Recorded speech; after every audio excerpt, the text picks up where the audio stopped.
সাগরের সাথে তুলনা করা যায়। প্রশান্ত মহাসাগরের পাশে আমি গিয়েছি, সামনে তাকালে পানি ছাড়া কিছু দেখা যায় না। আজকে যে মহাসমাবেশ, মহাসমুদ্র, সেটাও সামনে তাকালে মানুষ ছাড়া আর কিছু দেখা যায় না। আমি দেশবাসীকে ধন্যবাদ জানাই আজকের এই মহাসম্মেলনে সাড়া দেওয়ার জন্য। বাংলাদেশ জামাত ইসলামী বাংলাদেশের সকল মানুষের দল। নীতিক যে ক্ষুদ্র গোষ্ঠী আছে সেখান থেকে শুরু করে সকল ধর্ম, বর্ণ, নারী, পুরুষ, দরিদ্র, ধনিক, সাদা, কালো, সকল মানুষের দলের নাম হচ্ছে বাংলাদেশ জামাত ইসলামী। মোহতারাম আমির বিস্তারিতভাবে বলবেন। আর একটি কথা পরিষ্কার বলতে চাই, জামাত ইসলামী কোনো সন্ত্রাসবাদকে পছন্দ করে না। ইসলামে জঙ্গিবাদের কোনো স্থান নেই। বাংলাদেশ এই জায়গায়ও কোনো জঙ্গিবাদ মাথাচাড়া দিয়ে উঠতে পারবে না, পারবে না, পারবে না। সেটা ধর্মীয় জঙ্গিবাদ হতে পারে অথবা রাজনৈতিক জঙ্গিবাদ হতে পারে। জামাত ইসলামী জঙ্গিবাদের বিরুদ্ধে রুখে দাঁড়াবে, লড়াই করবে, সংগ্রাম করবে প্রয়োজনে। সম্মানিত ভাইরা, আমরা তারুণের আকাঙ্ক্ষা পূরণের ব্যাপারে আমরা অতীব যত্নবান হচ্ছি। আমির জামাত আশা করি বিস্তারিত বলবেন। আমি শেষ কথা বলে দিতে চাই, সেটা হচ্ছে আওয়ামী লীগ কী করছে বলতে চাই না। তারা গন কেস, তাদের এই দেশে আর কোনো ঢুকার সম্ভাবনা নেই। তারা একেবারে অপ্রাসঙ্গিক।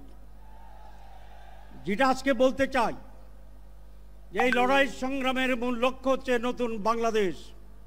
54 বছরের শাসনের যে বাংলাদেশ ছিল, 5 আগস্ট ছিল, সেই বাংলাদেশের যে পরিচালনা নেতৃত্ব, যে প্যাটার্ন, তার বিরুদ্ধেই চূড়ান্ত প্রত্যাখ্যানের বিপ্লব।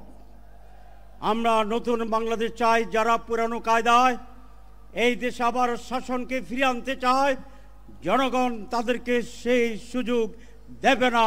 এটা জনগণকে ভেবে দেখার জন্য আমি আহ্বান জানাচ্ছি। সংস্কার, লাস্ট পয়েন্ট। সংস্কার প্রত্যেকেই বলে মানি, কিন্তু মিটিংয়ে বসে কেউ কেউ দেখি মানি না ভাব দেখাচ্ছেন। সমস্যাটা কোথায়? সংস্কার তো সকলের জন্য কল্যাণ। তাহলে যারা চান না, তাদের মতলব আছে। পিআর পদ্ধতিতে কেন্দ্র দখল হবে না, তাহলে মতলব পূরণ হবে না। পিআর পদ্ধতিতে টাকা দিয়ে ভোট কেনার কোনো সুযোগ নাই, সেই জন্য মতলব পূরণ হবে না। যেটা স্বচ্ছ নির্বাচন, তার বিরোধিতা করা মানে হচ্ছে নতুন বাংলাদেশ গড়ার ব্যাপারে তারা সিনসিয়ার নয়। আরেকটি কথা বলি, শেষ করি, যে অনেকে বলে যে সংস্কার হচ্ছে, এটার আইনগত ভিত্তি কিভাবে দেব? আগামী পার্লামেন্টে দেওয়া হবে। তাহলে আপনারা মনে করছেন আগামী পার্লামেন্টে আপনারা জিতবেন নাকি দখল করবেন? সুতরাং এই সমস্ত কথা সমাজকে বিভ্রান্ত করবে। জামাত ইসলামী চায় আগামী নির্বাচন জনগণ জিতবে। জনগণ যাদেরকে ভোট দিবে তারা জিতবে। সোহরাওয়ার্দীর 2টা মহাসমাবেশ, কারা জিতবে এই মেসেজ কি পাওয়া যাচ্ছে না?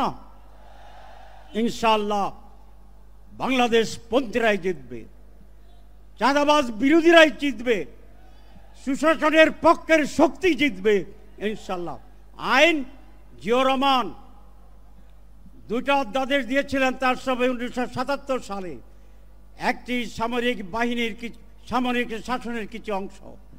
সেখান থেকে উনি যখন রাজনীতি করার সিদ্ধান্ত নিলেন, তখন একটা গণভোট করেছিলেন।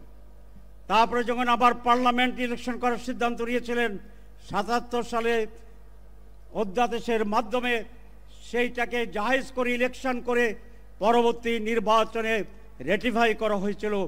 এই জন্য এই জুলাই সনদ যেটা হবে, সেইটি একটি অধ্যাদেশের মাধ্যমে লিগ্যাল ফ্রেম দিয়ে যারা জিতবেন তারা পার্লামেন্টে এটাকে রেটিফাই করবেন। এটা হচ্ছে আইনগত সিদ্ধান্ত এবং ভিত্তি। এর ব্যর্থ হলে এইটি বাংলার জনগণ মানবে না। ধন্যবাদ। সংগ্রামী